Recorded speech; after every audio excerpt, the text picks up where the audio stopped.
Okay, so this will be a tutorial that is a quick overview of the native 2D tools in Unity 3D. So I've already created a brand new project here in Unity, and I'm going to go and show you two quick things about how to import sprites, how to cut sprites, how to basically cut sprite sheets up into individual sprites, and also how to do some animations. So the first thing we're going to do, I've already created a project. I've already created two folders, one called animations and one called sprites here. What I haven't done is save my scene, so I'm just going to call it tutorial 2D and save it really quickly. So the first thing we need to do is actually import a sprite. So you can choose whatever sprite sheet you want. I'm going to import a new asset here. Go to my tutorials here, and then actually up a level. I'm actually going to be importing a Legend of Zelda Link to the Past sprite sheet. I just pulled it from Google. This is just going to be what we're going to use today. Now, the first most interesting thing we'll notice when I imported this is it actually imported it as a texture over here. We don't want it as a texture. We want it as a sprite. So what we actually need to do is, because we're going to be working strictly in 2D, or if you are going to be working strictly in 2D, then what you need to do is go into Edit, Project Settings, down to Editor, and then over here in the Inspector window there will be a default behavior mode. You actually want this to be in 2D. The reason for that is you want both your scene view as well as how things are imported to default to working in a 2D environment. So we've done that. The first thing you need to do is actually change this from being a texture to being a sprite. Okay.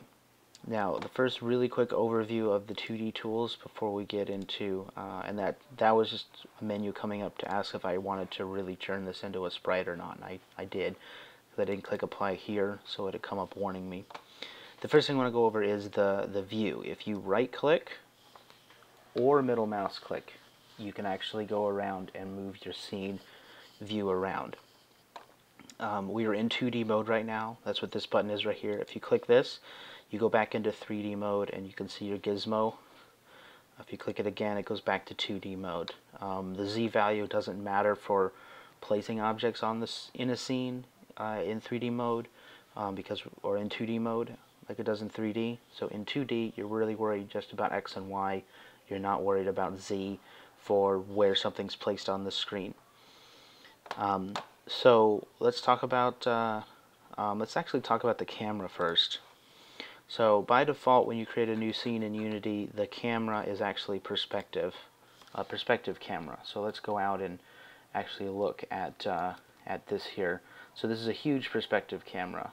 So I'm actually going to not have this be at 1,000 for the clipping plane. We're going to put it at just to 100. So how this works is if you have a perspective camera, the further something is in this blue axis right here, which now turned yellow because I clicked on it, that is the z-axis. So how a perspective camera works is things that are further away from the camera in the z-axis will look smaller because they're farther away, kind of like they do in real life. So it simulates a perspective view where you can see how far something is away from you based on its size and the level of detail that's in it. Now, this makes a cone, so things that are closer will appear larger than things that are farther away because the actual overall view area of the camera is smaller because it's inside this cone. When we're working in 2D, we actually like to change the projection of the camera. We actually want to change it to orthographic. Now, orthographic means that the camera view is actually no longer a cone, but a square. So when you're working in 2D and you're working with an orthographic camera, the other thing you need to change are the clipping planes. You want the near to be -1 and the far, usually 20 is enough. Now what does this mean? What are clipping planes? The basic understanding is that this box here that you're seeing, this box is your clipping plane, or your viewable area. The clipping planes are the furthest most and the closest planes to where the camera is. So where this gizmo is right here, that's where your camera actually is. So the near clipping plane is at -1. The far clipping plane is out here at 20. Now what you really need to think about is your main camera, you typically put at 0, 0, 0 when you're working in 2D. The reason for that is you want the camera to be right in the middle. Here, I actually do the Z to -1. Now the reason we're doing this here is you make the Z the same as your near clipping plane, and this sets it up so that you basically have from 0 to 20 to place objects. So if an object is in your scene and its Z value is greater than 20, it'll be outside of this box and it won't be viewable on screen. If it's nearer than -1, then it won't be viewable either. So it's a way to limit where objects will be placed in your scene when you're working in 2D. And we'll kind of go over that in a bit. Mainly it just means that the Z value for all of your objects needs to be between these two values on your clipping plane. So we've set up an orthographic camera. Again, orthographic camera doesn't do anything with depth, so something that's at a Z of 19 and something that's at a Z of 9, they'll look exactly the same when you're looking from a 2D perspective, from this view. So you can see that your camera is the same size as whatever your game aspect ratio is. So you change this to 4.3, you'll see this changes to more of a square, as opposed to 16 by 9 is a little wider. So that's how the camera works. So always change the camera over to orthographic and set your clipping planes to be usually a relatively small value difference like this is the best.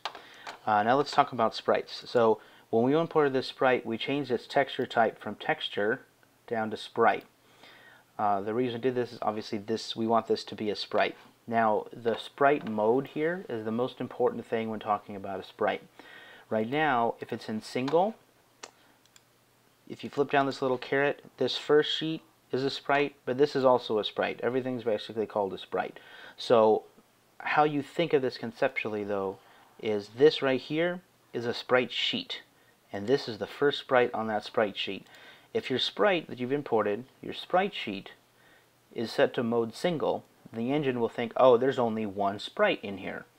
When actually that's not true, because there's multiple sprites inside the sprite sheet. So if we change the mode to multiple and then hit apply, you can see that this little caret disappeared and there's nothing underneath here. The reason is we haven't told the engine, we haven't told Unity where our sprites are inside the sprite sheet. So what we're going to do is we can go into the Sprite Editor and it'll pop up this nice little window here. You can drag this around. I usually drag it behind the scene view to work within. So these are our sprites. Link, lovely Link. So we have to actually adjust one other thing before we start to get in here and mess with cutting these sprites out, and that's this pixel to units variable or value. What this does is it sets how many pixels in the sprite sheet equate to how many units inside the Unity engine. Now, typically leaving it at 100 is fine. This means that if your sprite sheet was 768 pixels wide, that means that inside the editor, when you get into your scene view, the width of that sheet would be 7.68 units. So it's basically taking the that whole number, that 768, making it a decimal point by moving the decimal point 2 to the left, or by 100 to make it 7.68. Now that's a lot of math talk. Usually what I do when I'm working with these sprite sheets, I leave it at 100 by default most of the time and then just deal with the units. However, if I'm doing a sprite like this, if you go in and if you were actually to zoom in here and count how many pixels high Link is, it's 22. So we're actually going to make our pixel to units ratio 22. Now the reason we're doing that is then the height of our link sprite equates to 1 unit inside the editor. Now the reason we want to do that is it makes it very easy to do things like snapping. So if we create a sprite where every unit in the engine is the same height of that sprite, then when we actually go to place these sprites, we can place the sprite at, let's say, 2, 2, and it'll jump right to where we expect it to be, and it'll be 2 heights of the sprite, and to the right and 2 heights up. It makes it everything nice and round and even numbers for when we're placing things in our scene. So we're going to go ahead and apply. Now it jumped a little bit because it reloaded this sprite sheet. Now what we're going to do is we're going to go in, we're inside the Sprite Editor. So how we get here again is clicking on the sprite itself, and then we're going to go and click on Sprite Editor, and this window will pop up. I have it tabbed here. You saw it pop up earlier. Either way is fine. Now we're going to go and click Slice right here. Now there are 2 different kinds of slicing, automatic and grid. Grid works if you have a preset. You've already preset this as a grid, let's say in Photoshop or GIMP. You already have a grid set up. We don't have a grid set up on this sheet, so we're going to go automatic. Minimum size is the smallest possible slicing that it'll do when it's detecting. The pivot, this is the pivot point for the sprite. I typically leave it in the center and then adjust it on a per sprite basis later, because most sprites center is going to be perfectly fine place to put the pivot. The pivot really matters when you're doing animations, and I'll show that in a bit. The method here, here's a little bit of explaining. Method means this is what it's going to do if it's slicing and there's already cuts in the sheet, meaning you've already cut out sprites. So if you have delete existing, it will clear all of the information for any sprites that are already cut out and replace it. If you do smart and safe, those are different ways of adding. Basically, delete existing is the most aggressive. It will get rid of everything. Then you have smart, which could get rid of some, not others, kind of a middle ground, and then safe, where it really won't get rid of anything. So we're going to go ahead and do delete existing because we don't have any. Now if I click slice, you will see that now we have all of these boxes around each of these sprites. Now by default, the name of each of these boxes, they're given a name. They're the name of the sprite sheet underscore the number. So they start at 0.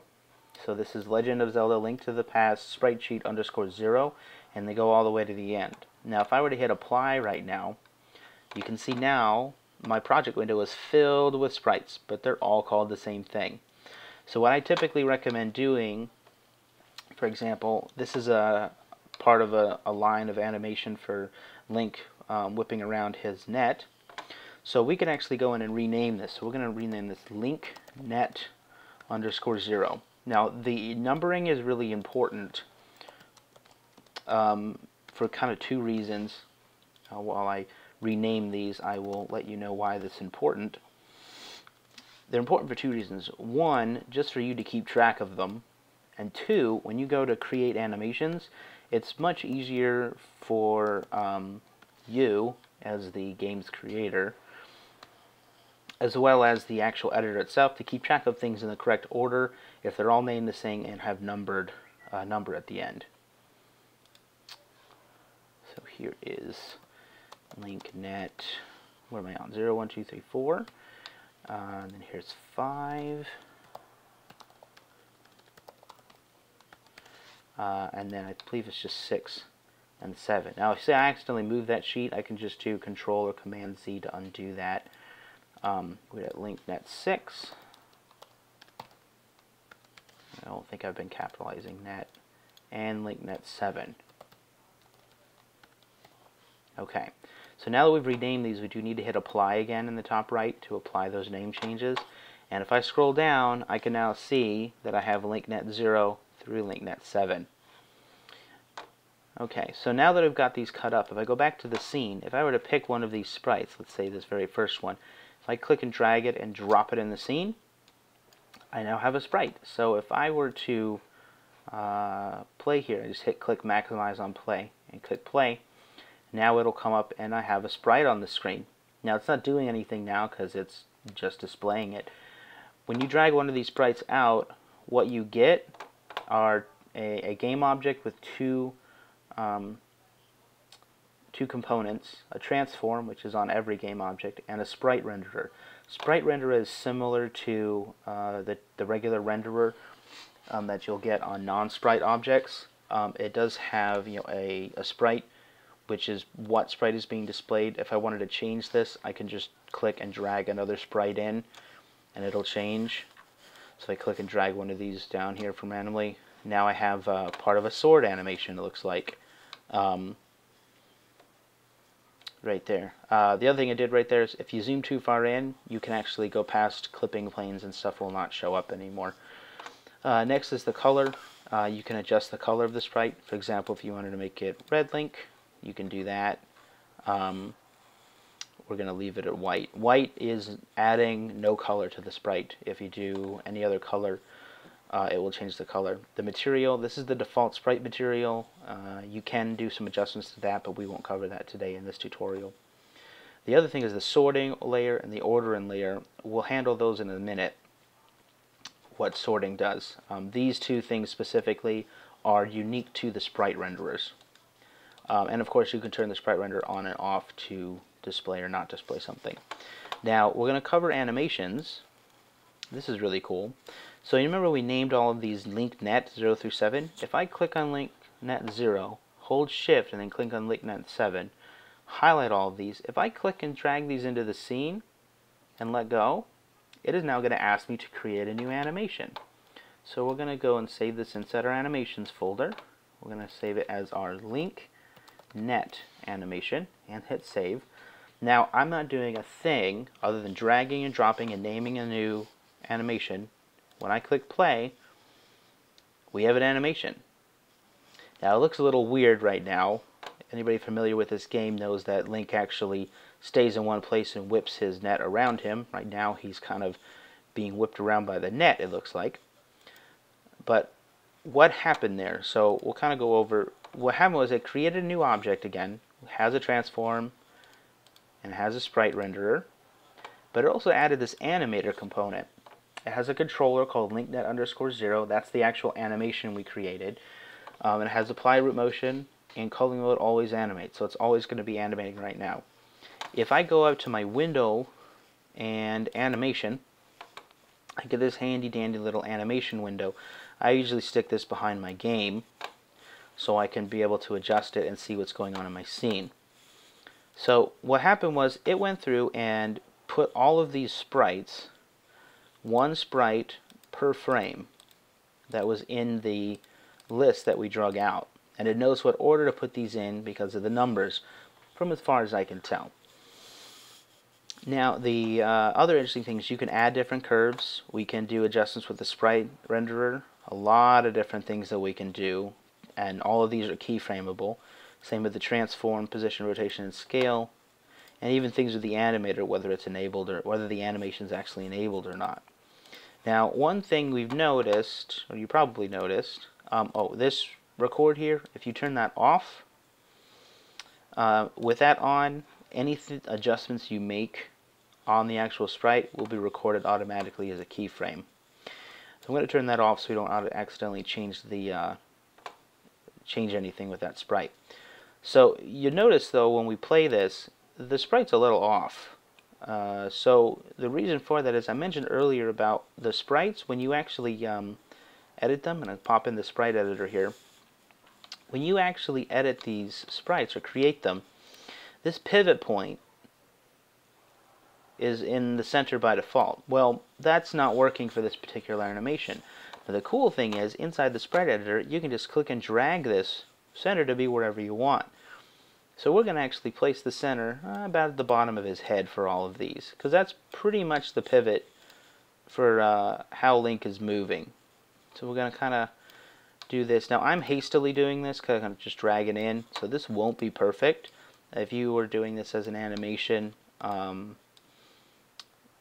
yourself and you wanted it to be in a final game, you would need to pay a little more attention to where the pivot's going, but this is just as a quick fix.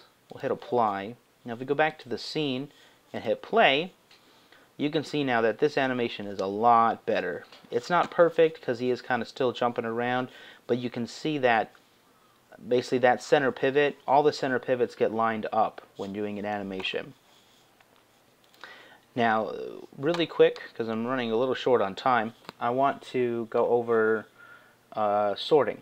So the Unity 3D engine has three things it looks at when it's sorting. So right now, by default, both of these, if you look on their sprite renderers, their sorting layer is default.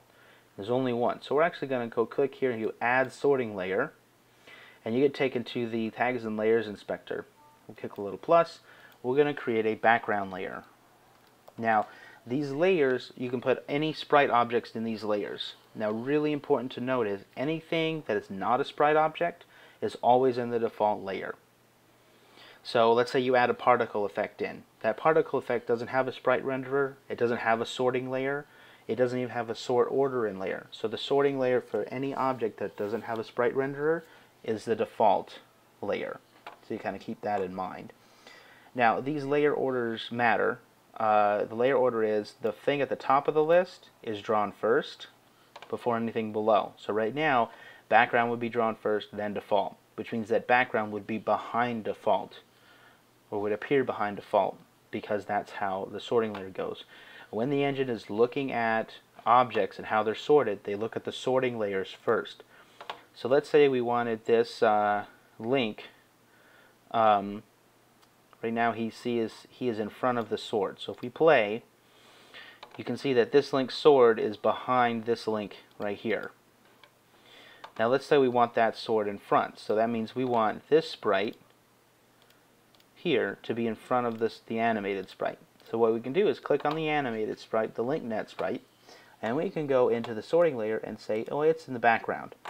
And you can see that they switched. So now the sword is in front of the link in the back. Now the next thing it looks at is this order and layer. So the first thing the engine looks at is, what is your sorting layer? I'm going to draw the background, or the furthest up. See, background's above default here. I'm going to draw the furthest back layer first, then the next. Inside of that layer, it looks at the order in layer. So for example, if both of these sprites were in the background, in order to have this sprite be in front of the animated sprite, I would have to make the sprite with the shield, or with the sword rather, I would have to say it needs to be at 1, which means the higher the order and layer number, the later it's drawn. So it draws the lowest number first. So in this case, both these sprites are on the background layer, as we can see. They're both in the background layer. However, the sprite with the sword has an order and layer of 1, and the animated sprite with the net is at 0. So this means that when it gets played, it's going to draw the sprite that is being animated is being drawn behind the sprite with the sword, because it has a higher order and layer number. Or pardon me, a lower order and layer number. This is at 0, this one's at 1. The next thing that it looks at is the z depth, or what the z value is. Right now they're both at 0. So if I take this link and make its order in layer 1, see, he pops in front, but then I make his z 1, or even 2, if we go into 3D mode here and we go take a look at these guys, you can see that the link with the net is behind the link with the sword. Now, because their sorting layer is both background and their order and layer is both 1, then it defaults to looking at the z depth to determine the order of drawing. So in summary, when you're creating your sprites, the first thing Unity 3D looks at is the sorting layer, which is right here. First looks at the sorting layer, then it looks at the order in that layer, then it looks at the z value. So that's the order it looks in. So typically what I do when I'm making games, I leave the z value at 0. I don't mess with it at all. I make the sorting layers appropriate for a background, or your enemy sprites, your hero sprites, your platforms, whatever you're adding in. And then inside those layers, when I need stuff in certain orders, I do my order in layer next. And then if I'm having problems or I'm having too many order and layer issues, then I'll default to Z to kind of finesse things into place. but typically Z gets left at 0 for me. That's the end of this video. Please let me know any other questions you may have about the 2D tools.